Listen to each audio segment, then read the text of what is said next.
2, 1. Good morning and welcome to Coffee with Ken. Yay. And I have some special guests again in the studio after I take a sip of my coffee. Chris, I apologize. I did not have the microphone close to my mouth, but I do now. So obviously, as you can see in studio, I have two of my favorite people. I have my bride, Dr. April Brown, and I have Miss Trina Holden. Hello. And we are here today to talk about something that is pretty intriguing. And that is the law of desire. And that's why Miss Trina is here. And actually why Miss Brown is here as well.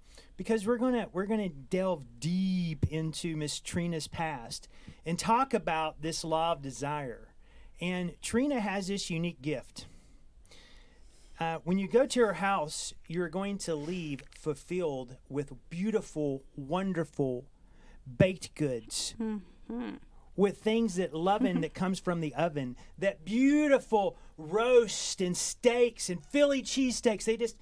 Let's just say the gift of hospitality she has. So I wanted to kind of delve into something and talk to Trina about the law of desire and kind of from the very beginning, from your young age, knowing your full story, and they don't know your full story.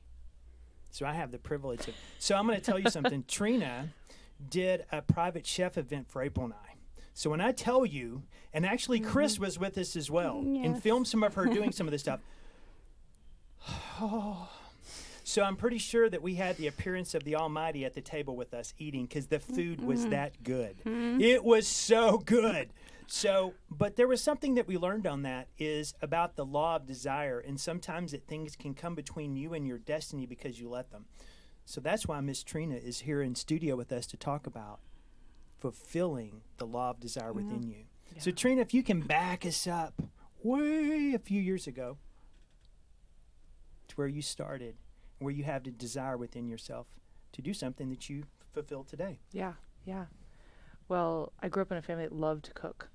And I didn't even realize how much we loved to cook because it's just, your family culture until you grow up and figure out not the whole world isn't like your family. But we cooked a lot. Every meal was made from scratch. I can remember eating out for dinner one time in my teens. Every single meal was made from scratch and a whole lot of love and a whole lot of effort behind it because for most of that time we lived without electricity. So we're talking cutting down the tree, chopping the wood, starting the fire, to boil the water, to make the coffee with the hand ground, beans. Yep. Did y'all catch that? Yeah. Cut the tree to put in the fire.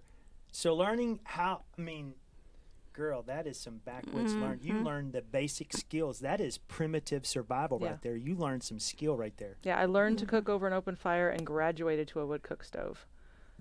And then eventually figured out how to cook on electric stovetop, which is still not my favorite, but we get it done. Wood's amazing, it really is. So that was this journey, not even realizing that food was such a part of our family culture. It just happened. So what we did, we worked really, really hard to make good food, to eat good food. My mom and Dad were both so hospitable, and I can remember making pancakes for 30 people and using the really big bowls and cooking that over the open fire or over the wood stove. Wow. Again, not even realizing that was a setup for something. And then getting into my 20s and 30s and looking for that thing that I wanted to do and the way I wanted to impact the world. But you can take that for granted. You can take your background, your training, and everything else for granted. And even your own desires, you can poo-poo them.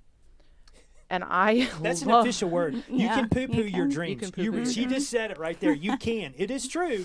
And me, probably we're talking to the camera. You've done this, so listen closely. Yeah. Yeah.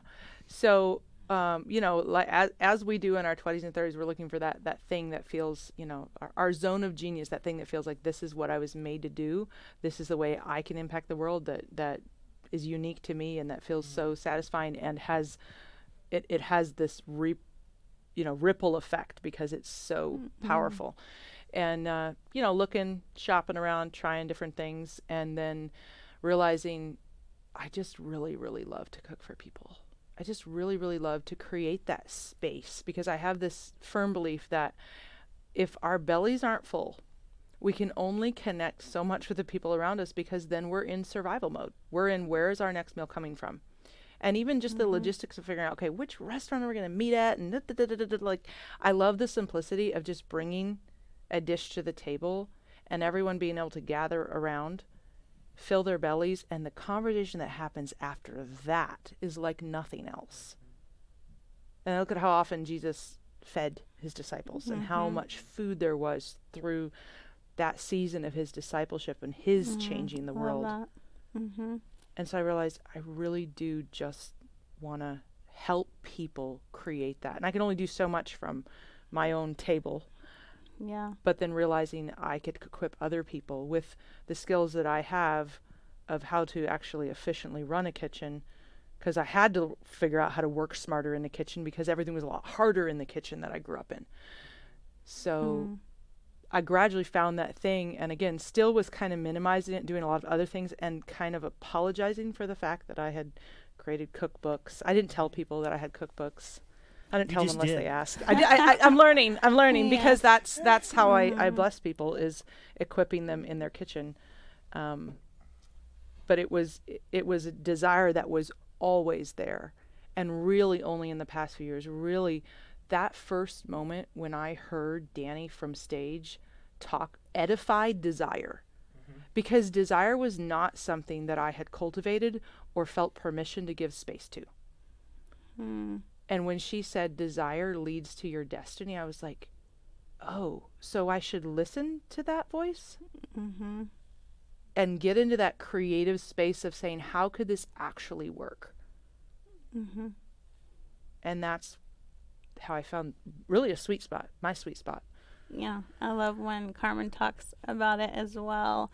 And she talks about that our desire, it shows our design, and our design, our destiny. And I have been one that has been able to get a lot of skill from Trina, as I mentioned last week. Like, I like efficiency in the kitchen, enjoying my time in the kitchen.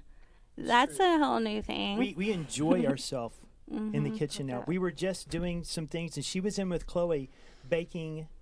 You made banana spice muffins just night before last. They were up in the kitchen doing things, and she was showing Chloe how to make her family traditional chicken salad and passing that on to Chloe. Before, she would just go in, it was almost drudgery. Now it's a joy. Okay, And that's war- star and- student right here. Star student. War on Dad as well. Yes, So because there's I a saw lot the of leftover things. bananas. What can I do with this? And and you're the queen of that, of teaching not only how to be efficient, but how to save money, No how to waste, save time, how to save money in the kitchen. So tell us about how, maybe even a little tip of how we can save some money Can we in do the that? kitchen. Oh, Yes. awesome. Great. Because that's what I love to do. Did we mention that? Well, what I love to tell people is most people do know how to cook. You know, they have their signature dishes. Even if it's nothing fancy, you do know how to boil water, pasta, whatever. Most of us know how to cook, but the skill that I love to bring to the table is actually managing a kitchen. And the way that I've learned to do that is from my stints in the food industry and talking to experts. One time I was in H-E-B, and the guy checking out ahead of me or behind me or something, like, he was buying not what normal people buy, you know, the box stuff. And it was all fresh, raw ingredients. I'm like, so what are you making? And he was actually a chef from a local restaurant, and the bulk food truck hadn't brought him exactly what he wanted. And I was like, oh, so tell me what you're going to do. He's like, well, he had a lot of chickens. He's like, I'm going to cook these up, and then I'm going to have, or he said, I'm going to smoke these up, and I'm going to have the smoked meat to do all kinds of things with for the rest of the week. And I'm like, that's genius. Why don't we do that more?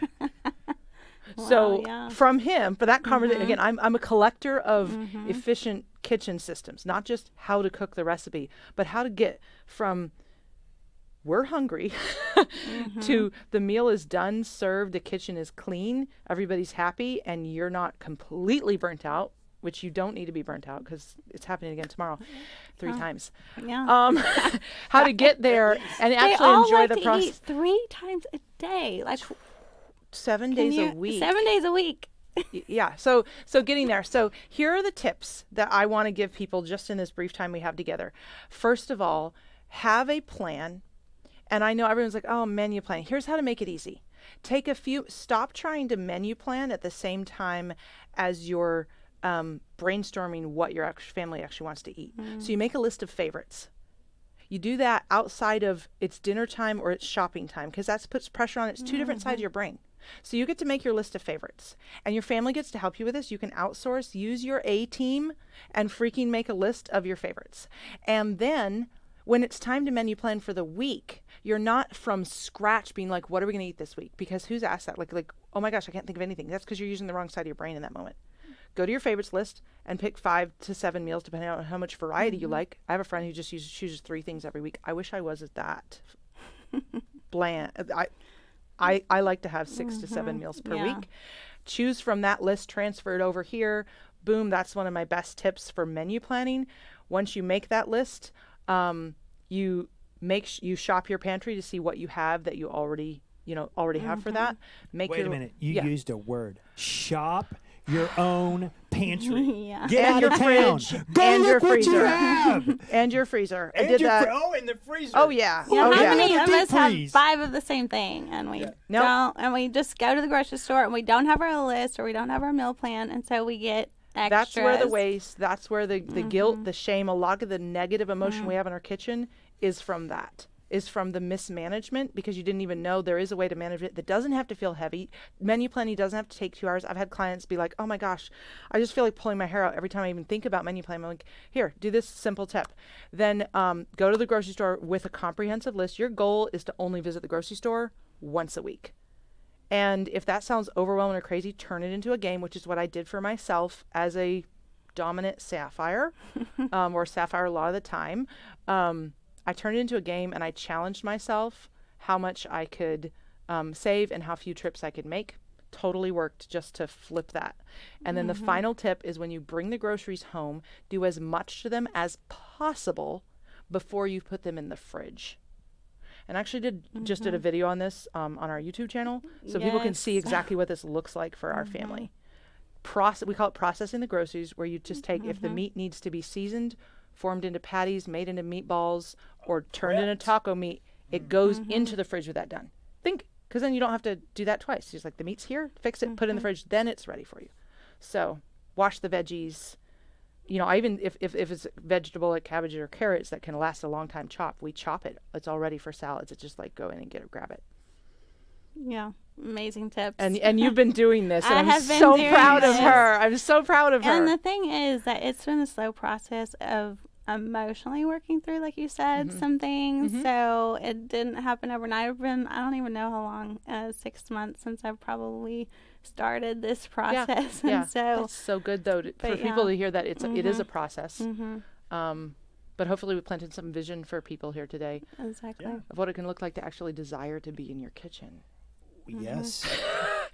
And what can happen from even that. at a larger level, is just follow your desires, and that's what we're proud of you for, that you realized, first of all, is you realized how you were designed, which is taking you on a journey. Yeah. Right? Yeah. And pushing this stuff out of the way that was actually a distraction. Yeah. Focusing on things and realizing that you were actually very good at coaching people to get this in their life. Helping them improve their relationships with their kids in the kitchen, because it wasn't stress time now, it's fun time. You use we go to our house and all of our kids are cooking. All of our kids, All they of each them. one have their own station. Now I have my own station. I told you this last week. I have my own station at the house. Right? Jackie, Carmen, and April and I, He the week tries to before move my stations, but I'm like, do not move the stations. Like, You tell him to talk to me. We'll have a little talk. I wanted to switch stations and I do know somebody you else's wanted to. station, and she moved me back to my station. I couldn't get in their station, so I had to stay in my space. But the truth is that it's an invaluable thing that you have taught, and we so appreciate that, and appreciate you coaching and helping our clients along the way, as you are a Destiny Global coach, and we're so proud of you in that, and Yes. helping people and serving I love it. in many ways. But this is your primary calling, and you've seen that, and you've just blown it out of the water. Thank you. So very proud of you. You know, a lot of these skills that we've been talking about, about understanding what your destiny is and helping build your legacy, is going to be happening very, very soon at Called Creating a Dynasty. I want to remind you that is November 12th through 14th. Go get your ticket. Go do it. Bring your friends, bring your coworkers. It's time to get busy. We have some amazing things. Again, I'm going to keep revealing little hints to you.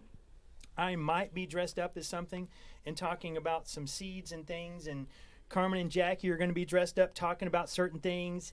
We are going to absolutely have an amazing time together. And so thank you both for coming. You know, because what I really was going for is what we just did, is the person who set the example and someone who followed. Yeah. And we always measure something by the results. And my home has changed because she followed her design, implemented, and started working towards her destiny to help other people accomplish something that we could all gain skill from. And that is in the kitchen, whether you're a woman, a man, and children. We all are going to have to eat at some point. And by the way, her bread is crazy. I promise. Shabbat bread is just nuts. And I get to do some special things here very soon that I might take some pictures and share with you guys. In fact, I will. Because she's going to make me homemade donuts. Ever since my birthday, and then I got sick and I didn't get my donuts. But I'm getting donuts. Hanukkah is coming. Yes, and I get donuts. Did I mention that? So I'm so excited. Thank you all for joining. Thank you for coming. Thank you for investing with me into our people, our community. Don't forget to send in your needs. I want to know what's going on in your life. And Danny Johnson and the 2% Nation on Facebook.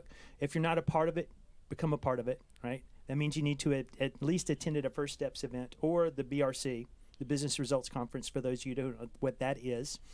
And anyway, I just welcome you to join us at Creating a Dynasty, and let's make a difference in this world together. Thank you all for coming. Thank you. Bye.